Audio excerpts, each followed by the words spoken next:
兄弟们姐妹们，我很帅是不？但是我马上就要遭遇一场哭笑不得的劫难。事情是这样的，今天以无法想象的代价，我们4人小队再次重聚，也准备再次携手血洗战场。第一站，我们来到 P 城发育，快速搜集完了物资，然后马不停蹄驱车向空中战舰疾驰而去。虽然已经单人4派玩过不少次和平之翼，但是那高达战舰却一次都未曾上去过。并不是我怕死，只是不想做那无谓的牺牲。来到近前并未发现任何车辆，说明我们是第一批到达的队伍，自然是毫不客气顺利登舰。黑光一闪，我已经到达上面，入眼有些陌生，却又有些熟悉。这不就是之前的那艘空天母舰换了个皮肤吗？不好意思，我说话有些直，光子不要介意。这上面的物资丰富的要命，我们小队很快就被武装的满满当当。我们本想来个守株待兔，却发现一个问题，这艘母舰上面的登陆口太多了，有点看不过来。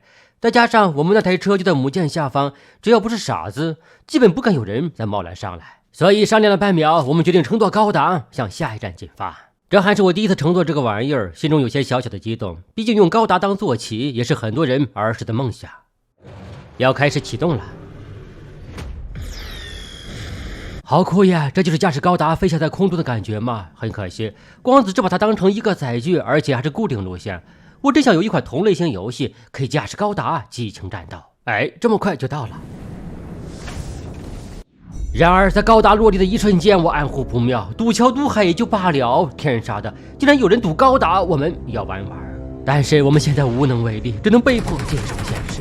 哎，环顾一眼，让我暗淡的心再次有了一点亮光腾起。我们竟然还在一处高台上，这也就意味着我们有了结阵防御的时间，入死水手还尚不可知。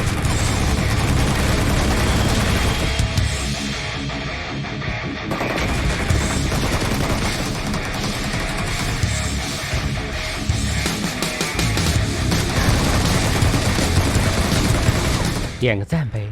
就这样，我们一番厮杀，成功扭转战局，团灭这支敢堵高达的4人小队。我感觉吧，他们肯定是第一次做这种事情。估计当看到高达落地还在一个高台子上，也是一脸懵逼，从而提前暴露了位置，让我们反败为胜。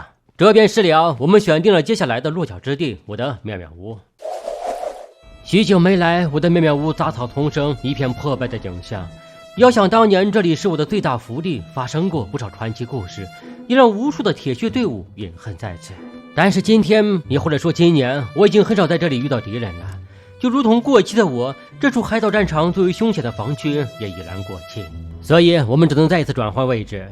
不知道大家是否注意到一件事情，现在的游戏中很少见到载具追逐大战了，似乎每支队伍都懂得了隐忍，龟缩在某个角落，只待给别人致命一击。瞧，就连这空投箱都无人敢来拾取。嗨，好怀念之前激情燃烧的岁月呀！很快，我们重新寻到一处落脚之地。不过就在此时，一阵引擎声让我心中一喜，终于又遇到敌人了。我们愉快地和他们打个招呼。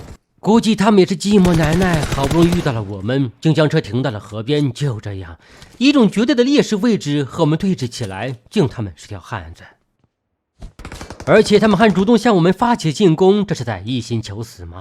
唉，这一枪被栏杆挡住了，稍微调低了一点身位，我迅速锁定再出一枪，给其上了一堂狙击现场教学。不用客气。然而这么好的玩具没得玩了，他们被阿成的狙击手逐一击杀，白白捡了我们的便宜。与此同时，我突然发现这一局貌似有些不太正常，这才第3个圈还没刷新，怎么整个战场上就只剩了9个敌人？莫非有神仙队伍存在？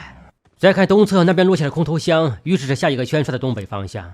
我们迅速驱车前往，假如真有开挂的，躲着也是白搭，还不如直接上去血拼一场，那样挂的还更难了一些。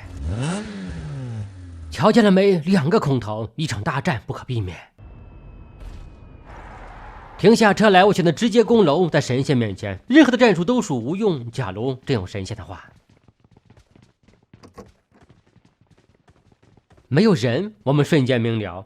这支小队肯定去捡那个黄烟空投去了，我们守株待兔，等他们回来。然而等来的却是一场突如其来的枪声，看起来剩余的2支队伍遭遇了。等下，杰西怎么那么冲动？他竟然招呼都没打就一个人冲了过去，这怎么行？无论如何，不能让他把好处都占了。此时整个战场上只剩下了2个敌人，就在那片石头后面，被我们一顿痛殴。不好，杰西倒了。但好消息是，我终于来到了近前，这最后的敌人倒是我的。赢了，我是麦克。今天这是奇葩的一局，首次遇到第3个圈吃鸡，真是诡异的很。